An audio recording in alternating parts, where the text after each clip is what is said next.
fait, combien étions-nous? Nous étions 6, 2 femmes, Adèle, la femme d'Amilcar, et Gemma, leur nièce, de passage à Rome, et 4 hommes, Amilcar, Rémo, Sirio et moi. Évidemment, la première erreur fut d'inviter Sirio qui, à cause de son ulcère à l'estomac, est irascible et prend feu pour rien. La seconde fut de laisser à Amilcar le choix du restaurant. Comme il devait payer pour 3 et tenait à peu dépenser, il insista lorsque nous nous retrouvâmes place de l'Indépendance pour aller dans un café-restaurant non loin de là. Le patron était de ses amis, on mangeait bien chez lui et il nous ferait des prix. Il eût fallu y penser plus tôt. Que peut-on trouver de convenable dans ces affreux quartiers autour de la gare? Ce sont ces coins de Rome où ne s'arrêtent que des étrangers de passage ou des conscrits des casernes de Macao.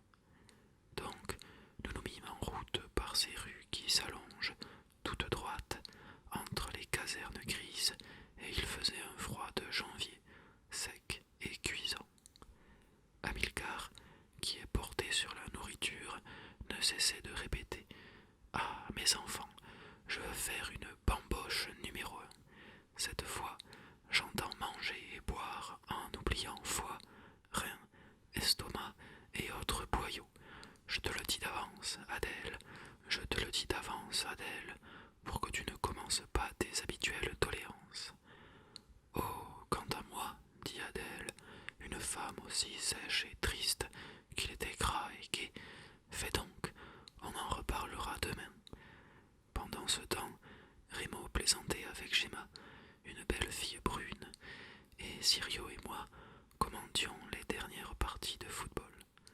Nous parcourûmes ainsi ces rues mornes baptisées de noms de bataille, Castelfidardo, Calatafimi, Palesto, Marsala, et finalement, entre 2 globes lumineux éclairant l'enseigne taverne africaine, ce fut le restaurant.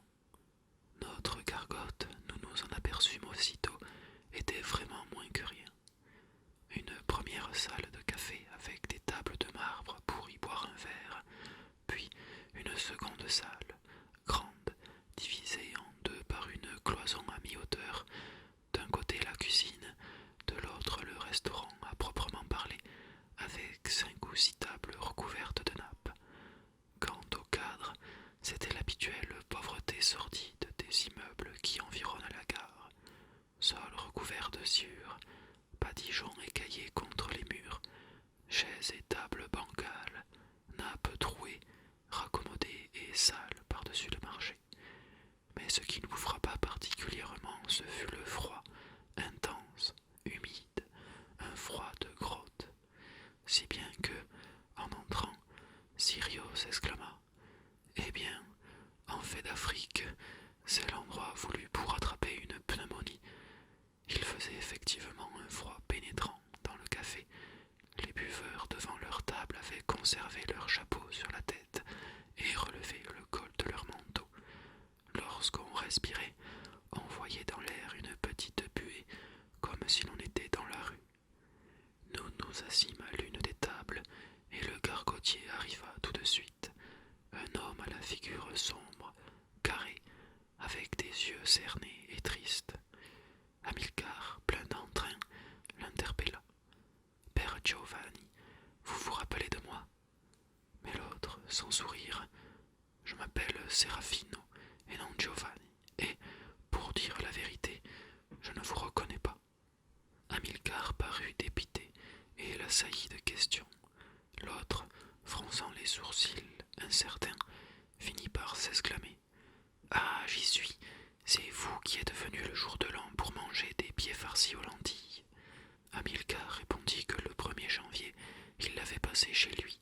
En somme, ils ne se reconnurent pas. Le patron tira enfin la carte du restaurant de sa veste blanche, qui n'était qu'une tache, et nous demanda « Que mangeront ces messieurs ?» Et la discussion sur les souvenirs en resta là. Du premier coup d'œil, nous vîmes que le menu n'avait rien de très réjouissant. Pâtes, agneau ou poulet rôti, fromage et fruits.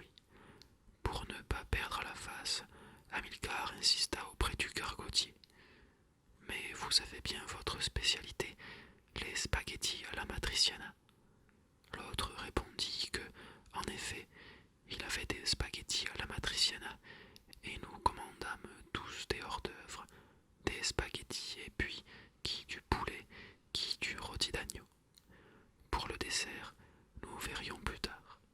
Mais Sirio insista pour avoir un potage, et le patron lui assura qu'il avait du bouillon de poulet.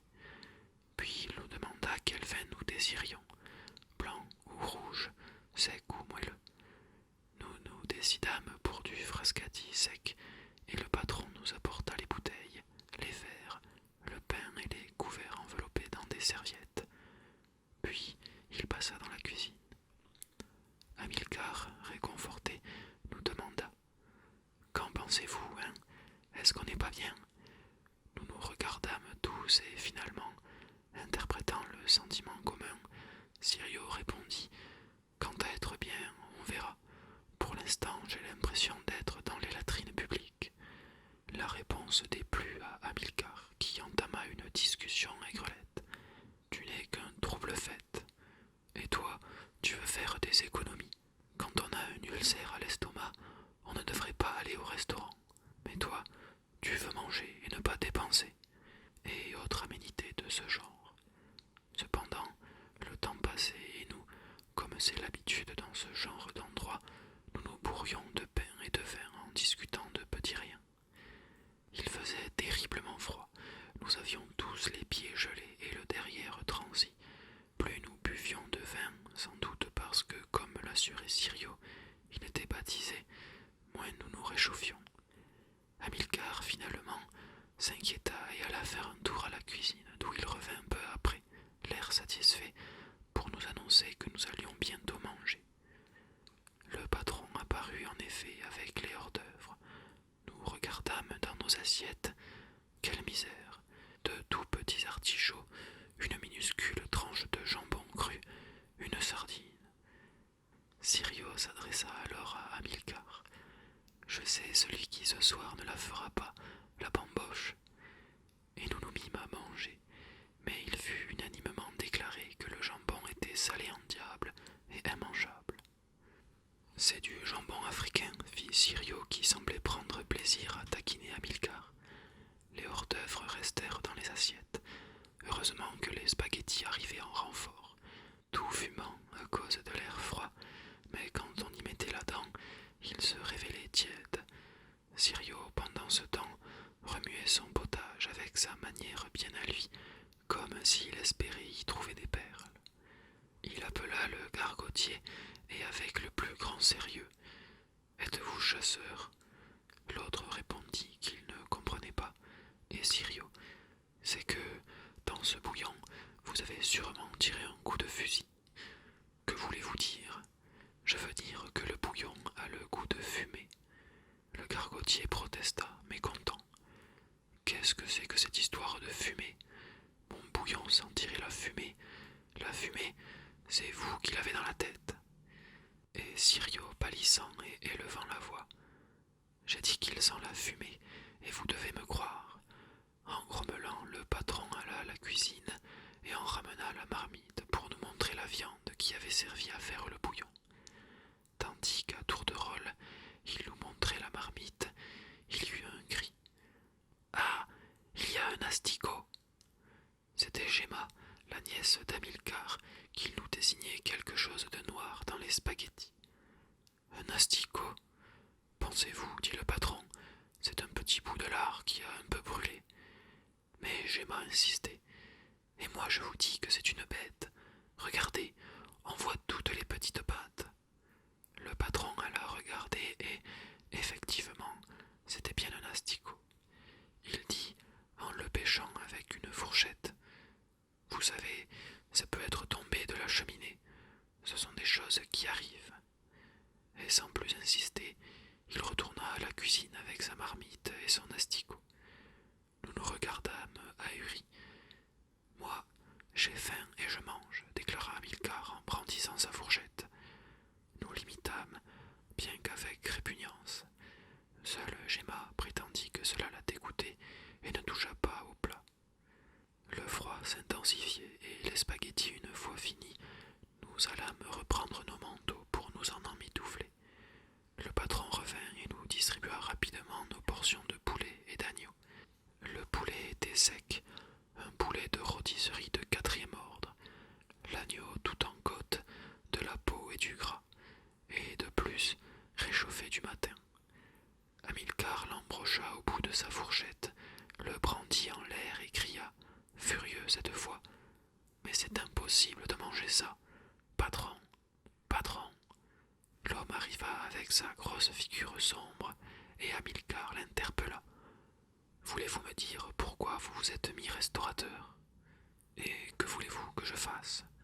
N'importe quel autre métier, receveur d'autobus, balayeur, croque-mort, mais pas restaurateur.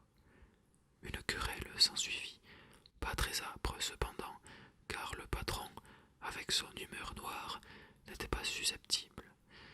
Puis le cuisinier apparut à la porte de la cuisine, son bonnet sur la tête, appelant le patron qui nous quitta. Chef, cria Hamilcar au cuisinier, tu nous as empoisonnés. Mais l'autre ne répondit pas, et nous recommençâmes à nous battre avec nos côtes d'agneau et nos os de poulet. Nous étions tous de mauvaise humeur, plus transis que si nous étions restés dehors, l'estomac plein de mauvaise nourriture mal cuisinée et plus mal encore digérée. Hamilcar, qui désormais s'était aperçu de son erreur, voulut redresser la situation et commanda 2 bouteilles de vin rouge et une panettone. Ce furent les seules bonnes choses de la soirée. Encore le gargotier n'en avait-il pas le mérite, car les bouteilles étaient cachetées et le panettone venait de Milan. En buvant ce vin qui était du Barbera et en mangeant ce gâteau, nous nous réchauffâmes un peu. Entre-temps, la taverne s'était vidée et il ne restait plus qu'un groupe de jeunes gens assis à une table voisine de la nôtre, occupés à jouer aux cartes. Le patron et le cuisinier étaient venus se joindre à eux. Raymond, qui toute la soirée n'avait cessé de lutiner Gemma, tout excité par le vin, proposa alors de chanter quelque chose. C'était une de ses manies. Au dessert, il s'offrait toujours pour chanter, et je ne dis pas qu'il eût une belle voix, mais ses chansons étant toujours les mêmes, nous les connaissions toutes. Ce soir-là, c'était pour Gemma, nouvelle venue, qu'il voulait chanter, et comprenant son intention, nous abondâmes dans son sens. Pour comprendre ce que chanter signifie pour Raymond, il faut que je vous le décrive. Il est tout petit, avec des joues brunes et enluminées, un front bas recouvert de cheveux frisés, des yeux clignotants et injectés de sang. Mais si ce physique est un peu brutal, Raymond, quand il chante, n'est jamais vulgaire. Il serait plutôt mièvre. Il prend la main de sa voisine, se penche vers elle, ferme à demi les yeux et, faisant une toute petite bouche, il chante en sourdine d'une voix passionnée, traînante, cajoleuse. Et puis les rimes de ses chansons sont tout en our, amour, toujours, en heure, douleur, cœur, ou bien en on, passion, perdition, dévotion. Donc, ce soir-là, comme d'habitude, il s'empara de la petite main de Gemma et de tout près contre son visage, il chanta pendant que, silencieux et un peu embarrassé, nous le regardions. Gemma souriait et, encouragé par ce sourire, après la première chanson, il en attaqua une seconde. Cependant, à la table à côté, ils avaient fait silence et nous contemplaient. Et puis, ils commencèrent à rire entre eux, et tout à coup l'un d'eux se mit à chanter en imitant Raymond, tandis qu'un autre, se cachant sous la nappe, émettait un miaulement. Raymond ne s'en aperçut pas, ou ne voulut pas s'en apercevoir. Mais à la troisième chanson, comme les miaulements et les rires redoublaient, il s'interrompit en disant avec dignité « Ça suffit, il vaut mieux que je m'arrête. » Sirio, qui n'avait rien à faire dans tout ceci, sauta sur l'occasion. « Chante, fit-il, ne t'occupe pas des gens ignorants et mal éduqués. Chante. » Comme un signal, un petit blond tout frisé, bas sur pattes avec un tricot rouge qui lui montait jusqu'aux oreilles, se leva et vint se planter devant Sirio en demandant « Qui sont les gens ignorants et mal éduqués ?» Sirio est un type pileux qui n'a peur de personne. « Vous autres, répondit-il. « Ah oui, et pourquoi ? Nous sommes au café, c'est un lieu public. Nous sommes libres de faire ce qui nous plaît. Et nous aussi, nous sommes libres de faire ce qui nous plaît. C'est pourquoi nous disons que ceux de votre table sont des ignorants et des mal éduqués. Voilà que les deux autres convives et le patron et le cuisinier s'étaient levés aussi et s'approchaient à leur tour. À notre table, au contraire, nous étions tous restés assis. Le petit blanc fit « Mais qui es-tu? Que veux-tu? Peut-on savoir à qui tu en as ?» Et il levait la main en même temps comme pour attraper Sivio par la cravate. « Pas les pattes, répondit Sivio qui, debout lui aussi, nez à nez, lui rabattit la main d'un seul coup. L'autre le saisit par les revers de sa veste si fort qu'il le fit chanceler. Les deux femmes poussèrent un cri strident. Rémo cria « Allons-nous-en, nous n'avons rien à faire dans tout ça. » La chose ne dura que quelques secondes. Hamilcar se leva d'un bond, attrapa le petit blond par son tricot à la poitrine et, le bourrant de coups, il l'entraîna jusqu'au fond de la salle. Coincé contre la glacière, le petit blond se protégeait d'un bras tandis qu'Hamilcar le poussait de tout son poids en continuant à le frapper. Mais soudain, nous vîmes les larges épaules d'Hamilcar basculer en arrière, et nous le vîmes s'écrouler comme une masse, de tout son long, par terre. Le blond, en pugiliste, lui avait asséné un coup sec sous le menton, et maintenant, Hamilcar gisait dans la sueur. Cela finit comme cela devait finir, avec la garde qui prit nos noms, les deux femmes se lamentant, Hamilcar soutenant son menton d'une main et jurant qu'il ne sortirait pas un sou de sa poche, Sirio, Rémo et moi payant la note, tandis que, de la cuisine, le gargotier criait « Mais que diable venez-vous faire au restaurant? Pourquoi ne restez-vous pas chez vous ?» Comme nous sortions, une fenêtre s'ouvrit et quelqu'un lança dans la rue un petit paquet de détritus enveloppé dans un papier qu'Hamilcar reçut sur la tête. « Excusez-moi, dit une petite voix, c'était pour les chats. » Des chats, il y en avait en effet toute une ribambelle, accroupie sur les pavés, qui attendaient que nous fussions partis pour s'approcher du paquet. Hamilcar, qui avait perdu la tête, voulait retourner à la taverne, persuadé, on ne sait pourquoi, que le patron lui voulait du mal, et nous dûmes l'emmener de force, le portant, pour ainsi dire, pendant qu'il lançait des invectives et tapotait son chapeau parsemé d'arêtes de poisson.